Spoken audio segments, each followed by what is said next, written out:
तर काय विषय झाला, माझी बायको आता आहे ना इंडियावरनं जर्मनीला येते आणि मी तिला फ्लाईटमधनं आता उतरल्यावरती घ्यायला चाललोय, म्हणजे फ्रँकफर्टला घ्यायला चाललोय.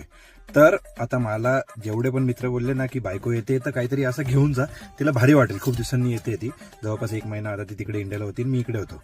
तर मला मित्रांनी सांगितलं की एक बुके वगैरे घेऊन जा. आता बुके तर मी काही घेतलं नाही, पण मला ही गोष्ट 100% माहिती आहे, तिला जे आवडतं ते मी सोबत घेऊन जातोय. तर मी काय केलं, मस्तपैकी चाय बनवलं आणि चहा याच्यामध्ये टाकून मस्तपैकी मी चाललोय. आता फ्रँकफर्टला जाऊन तिला मी भेटतो.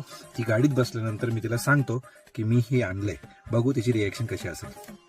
चलो लेट्स गो. बायको आले.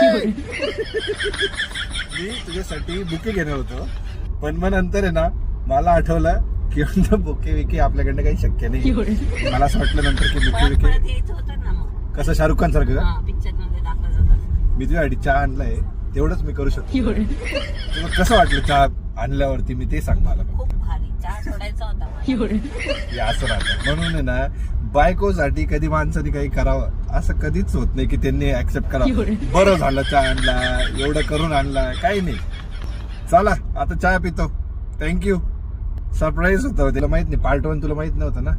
पार्ट 1 मध्ये मी सांगितलं होतं की मी बायकोसाठी घेऊन चाललोय, तर तुम्हाला कसं वाटतं तुम्हाला दाखवतो बायकोचे रिएक्शन.